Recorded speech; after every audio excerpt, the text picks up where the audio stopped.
dia. Entenderam? Então, quando o doutrinador diz se desconcentrem, médium se desconcentrem, o médium se desconcentra, eleva a sua vibração e com isso sai da sintonia das entidades e a espiritualidade faz os últimos desenlaces que, se tiver com alguma entidade, faz esse desenlace e aí o médium já vai ficando bem. Para que 9 horas em ponto termine aquela reunião. Aí voltamos para a letra B. Algum médium menos experiente que ainda não tenha total controle mediúnico pode ainda ficar com alguma entidade acoplada, ele não conseguiu dar aquela passagem, não conseguiu o espírito se desgrudar dele, como a gente diz, por inexperiência, ainda por falta de desenvolvimento mediúnico. Aí esses 10 minutos servem para auxiliar ele, para encaminhar aquele espírito. Para os médiuns mais experientes, se necessário for, vão trabalhar para ele. Trabalharem para ele, encaminhar aquele espírito, fazer uma ponte daquele médium para o outro mais experiente, para os experientes ajudarem ele, ou o diretor, o chefe ali, no caso, o dirigente, conversar com aquele médium. Enfim, aqueles 10 minutos servem para isso. Ou 5, depende do caso, depende da quantidade de médium que tem naquele dia, depende do caso. Nós aqui adotamos 5 minutos geralmente, porque como aqui a gente trabalha com 2 doutrinadores, ou 3, depende do dia, e a mesa é dividida em 2, depende do dia. E 5 minutos já é suficiente. Mateus, mas a resposta certa é dele. Tu ia morrer. Cirurgia, tu morrer. Hoje eu cheguei mal lá no hospital, chamaram o médico. O que houve? Tive um pico, minha pressão foi 16/7. E aí eu cheguei no hospital, estava 14/8, né? Ele botou aqui, vamos averiguar. Daí me deram um Plasil para enjoo e um remédio para dor, se eu nem estava com dor. Ele te achou com cara de enjoado.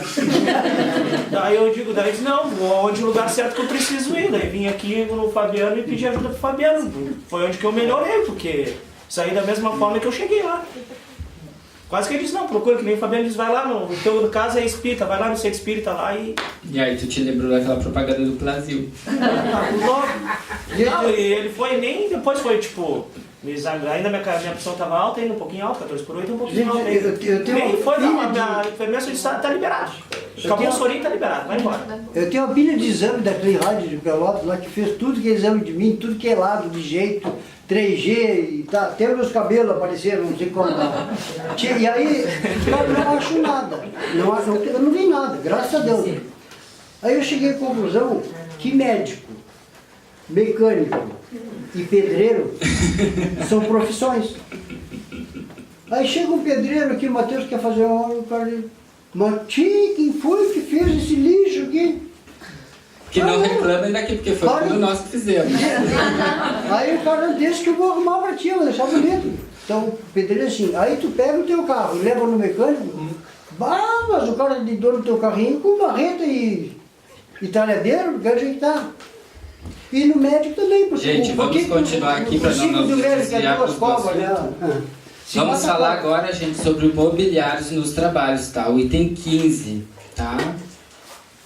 Esse assunto aqui, gente, até agora do módulo 15, até agora desses módulos, foi o que eu achei assim mais discrepante e mais irracional do livro, que eu achei mais, digamos, com dados divergentes, de acordo com o que eu tenho estudado atualmente. E inclusive estava estudando agora antes e na internet algumas outras coisas e estavam falando justamente sobre esse assunto também, desse item 15. Por isso que nós vamos falar sobre ele e vamos discutir. Mobiliários dos trabalhos, ou seja, trabalho de obsessão, colocamos nossa mesinha aqui, nossas cadeirinhas, nosso centrinho aqui está arrumado como está aqui agora. Mobiliários dos trabalhos, o que nós podemos ter de mobília? O mobiliário no recinto dedicado à desobsessão não apenas necessita estar escoimado de objetos e apetrechos que recordem rituais e amuletos, símbolos e ídolos de qualquer espécie, mas também deve ser integrado por peças simples e resistentes. Bem, aqui nós já temos assunto para um dia inteiro. Sobre peças simples e resistentes. Resistentes, tudo certo, ok. Por que nós temos que ter peças resistentes? Cadeiras fortes, por exemplo. Porque no balanço de uma cadeira, sentado, um médio dando uma passagem, pode ela quebrar. Então, uma mesa, vocês veem que as cadeiras, a maioria são de madeira, vocês veem aí, né? E as cadeiras que nós usamos no dia são as mais fortes que tem. A gente não usa, por exemplo, essa branca que a senhora tá, a gente, por exemplo, não usa, tá? Bom, a questão de ídolos. Quem é hoje ídolo de do centro do espiritismo? Chico. Quem mais? Divaldo também. Divaldo. Kardec. Kardec. Outro é mais íntimo, tu viu? É mais Eu íntimo. conheço a história do Emmanuel e eu acompanho ele desde que ele era o imperador de César Tibério. Ele foi imperador, então eu tenho acompanhado a vida dele e é encantadora a história dele. É muito boa aquele livro, há 2000 anos. Mas eu só fiz essa pergunta para vocês, só para fazer uma pergunta. Vocês já foram a algum centro que não tenha um quadrinho ou alguma coisa de Alain ou de Chico? Então vocês acham que vai ter algum centro que não vai ter algum quadrinho ou de Eurípides ou de Bezerra? Sempre tem um retrato, né? Sempre tem. Então essa questão aqui de uma reunião mediúnica está ídolos, a gente sabe que não se deve ter ídolos, a gente sabe que tu não deve, ai meu Bezerra, ai meu Eurípides, a gente sabe que são espíritos superiores que vieram à Terra e tal, e não, a gente não tem que tratar como ídolos, tem que tratar como espíritos de luz, se espelhar neles para evoluir, e ponto. Nós aqui, como estudantes, já temos este conhecimento, então não tem nenhum problema em nós termos a nossa Iemanjá, como eu tenho aqui, como a gente tem o nosso quadro do Kardec aqui, temos os nossos quadros de todas a nossa egrégora ali no fundo, temos as imagens que temos aqui, que eu coloquei do Congazinho, tá, gente? Porque nós não tratamos isso como ídolos, nós sabemos que não são ídolos, nós tratamos como entidades que nos ajudam, que nos auxiliam e ponto, isso não vai fazer nenhum mal para a nossa cabeça. Então, para nós, se vai ter um quadro ou não na nossa reunião mediúnica, não vai fazer diferença alguma. Porque se eu olhar aquela imagem da Iemanjá, estiver sentada ali, olhar ela ali, dizer, Iemanjá me ajuda a encaminhar esse irmão, e com esse pensamento eu puder me conectar à espiritualidade superior, que bom. Não vai fazer diferença nenhuma, já vai até me ajudar. Então essa questão de tu pensar no ídolo dentro do espiritismo como uma coisa ruim, ao meu ver, é uma coisa que hoje é completamente deturpada, tá, gente? Então por isso que aqui nós vamos ter os quadrinhos das entidades, sim, nós vamos ter as nossas entidadezinhas de Bará, Oxalá, sim, os quadrinhos das egrégoras, se tivesse mais parede ia ter mais, tá? Porque eu não botei naquela ali porque não tem, não dá. Tá? Então é porque não tem espaço, gente. Porque eu adoro um bonequinho, um santinho, uma coisinha assim. Porque não faz diferença nessa questão. Desde que a gente entenda, esse santo vai me trazer isso. Não é, e a gente sabe que não é o santo que vai trazer a gente, mas se aquilo serve como meio de a gente se conectar à espiritualidade, isso já basta. Então, é a mesma coisa com o símbolo e a mesma coisa com o ritual. O que não é uma oração senão um ritual? Isso até tem um livro, eu escrevi isso num livro, aquele primeiro livro eu falo sobre isso. Mateus, eu até li a respeito dessa questão do ritual, né? Que o pessoal da espírita mais kardeciano, assim, da questão do Kardec mesmo. O que não é uma preparação para um trabalho de desobsessão? Se não é um ritual? Se não é um ritual. É um ritual a ser seguido. Ler o livro dos médiuns antes dos 15 minutos é um ritual, gente. Então a gente falar isso, não fazer rituais dentro do espiritismo é uma balela. Porque existem rituais dentro do espiritismo. É que isso aí quando foi escrito, né, quando surgiu o espiritismo, justamente foi para quebrar paradigmas da Igreja Católica. Isso. Né? Então, a Igreja Católica cheia de rituais e daqui a pouco não estava cumprindo com o papel real dela. Então, o Espiritismo foi para justamente desmistificar. Kardec fez isso muito bem no início do Livro dos Espíritos e no início do Livro dos Médiuns. A gente vai estudar sobre isso e eu escrevi um texto só sobre isso no primeiro livro, Reencarnação, que depois vocês vão ler, somente sobre rituais. E o motivo dos rituais e o que é um ritual. E o respeito que se deve ter sobre rituais em outras religiões. Então, é por isso que essa questão aqui desse livro, só que ainda segue aqui, gente. A mesa deve ser sólida e as cadeiras talhadas em madeira. Muito bem. Lembrando sempre sem adornos desnecessários e a austeridade de uma família respeitável. Bom, adornos desnecessários. É sempre pregando a simplicidade. Se tivermos de acrescentar algo, há de termos 2 bancos, igualmente de madeira para visitas casuais, que isso eu já falei, não teremos nos trabalhos mediúnicos, já repetidas vezes já falei, para visitas casuais ou para o socorro magnético a esse ou aquele companheiro do grupo quando necessite de passe à distância do círculo formado em comunhão de pensamento. Bom, até aí tudo bem. Essas 2 cadeiras adicionais não precisam. Está os médios todos sentados na volta da mesa, o médio se sentiu mal, e se necessário for, ele se levanta, bota a cadeira um pouquinho mais para trás, para os médios se chegarem na volta dele, né? E tá pronto. Tem tanta necessidade de ser 2 ou 3 cadeiras e tal. Seguindo aqui.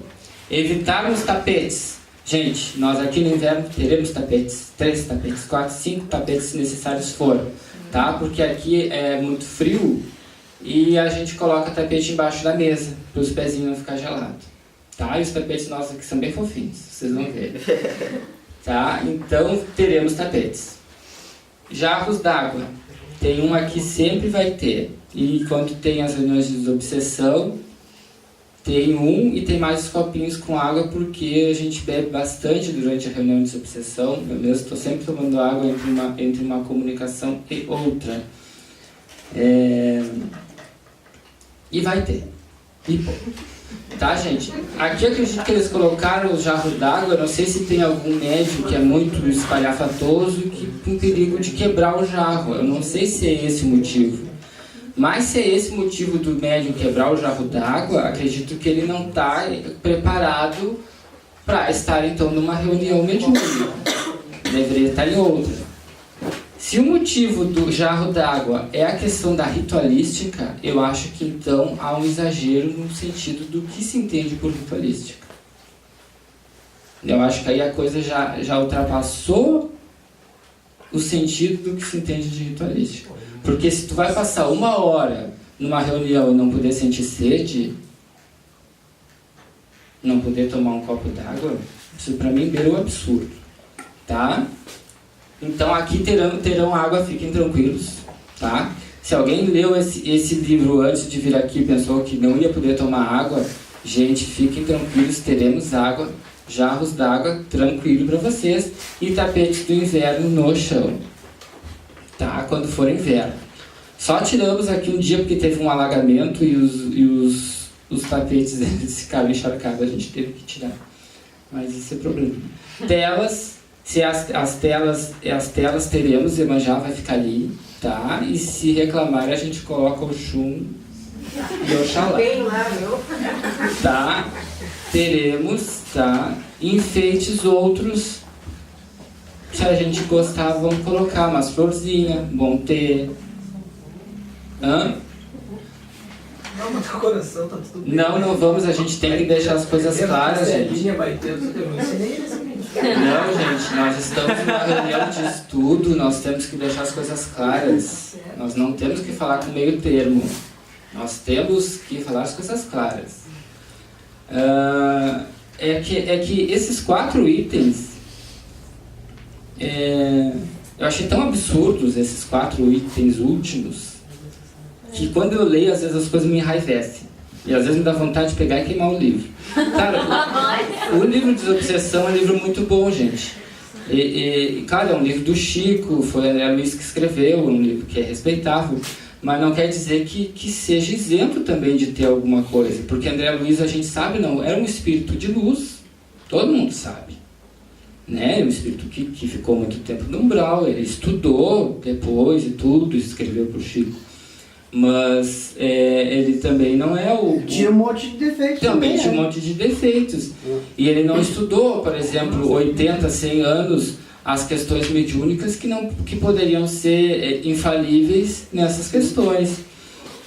O importante, Mateus, é que tu te refere aí, que todas essas entidades e outras que tu não tem aqui, como Ogum, Oxum, né?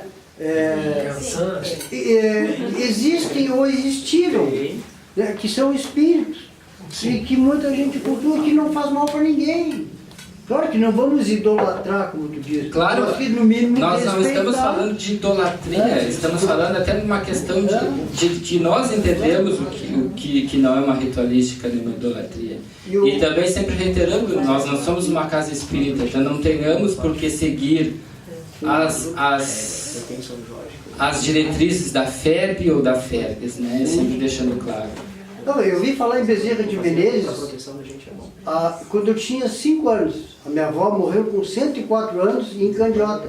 E ela escrevia para Bezerra de Menezes, lá para o Centro Espírita. E ela tinha uma Nossa Senhora Aparecida e um São Jorge. E está em casa, está comigo, sobrou para mim, porque era eu que cuidava da Candiota. Eu tenho a Nossa Senhora Aparecida e um São Jorge, eu sou espírita. Mas não é que eu cultuo, não prendo vela para ele, porque ele é o iluminado e não precisa de vela. Quem precisa de luz sou eu, ele já sim, tem. mas se prendesse também, se te fizesse bem... Não faz mal nenhum, porque o próprio livro, acho que o livro dos Espíritos diz isso, que não faz mal nenhum ter, né? Não prejudica nada. O que vocês conversam aí no fundo? Sobre vela. Nós podemos conversar isso depois. Desculpa. Podemos conversar sobre velas depois. E depois que tu estava falando aí, que vocês estavam tudo cochichando aí enquanto não estavam. Porque quando é para falar, não fala. É o pessoal do fundo, Matheus. Eu sou o Jorge, eu sou apaixonado pelo São Jorge, é o meu pai, né? Sim. Eu estou fazendo uma gruta no fundo da minha casa para botar o pai e a mãe manjar. Sim. Daí eu estou fazendo lá em casa, que é para minha proteção. Pelo menos toda vez que eu me sinto mal, que eu chamo o pai Ogum para perto de mim, eu me sinto bem. Claro, eu digo. Eu me sinto bem. Ele chega perto de mim, que eu sinto que ele chega. Sim. É o teu ponto de força, o teu ponto de equilíbrio. Toda vez que eu grito o nome dele, ele vem. Eu acho isso importantíssimo. E Kardec deixou isso bem claro, mas ao mesmo tempo o estudo espírita parece que as pessoas viraram para o outro lado, como se fazer aquilo fosse errado. E então, como se tivesse que se retirar completamente, né? Então, vocês imaginam, um centro espírita, imagine um centro espírita só com mesa e cadeira. Eu quero ver um centro espírita que não tenha um quadro na parede. Ou de Bezerra, ou de Jesus, e aí eu quero ver se está seguindo o livro de Desobsessão, ou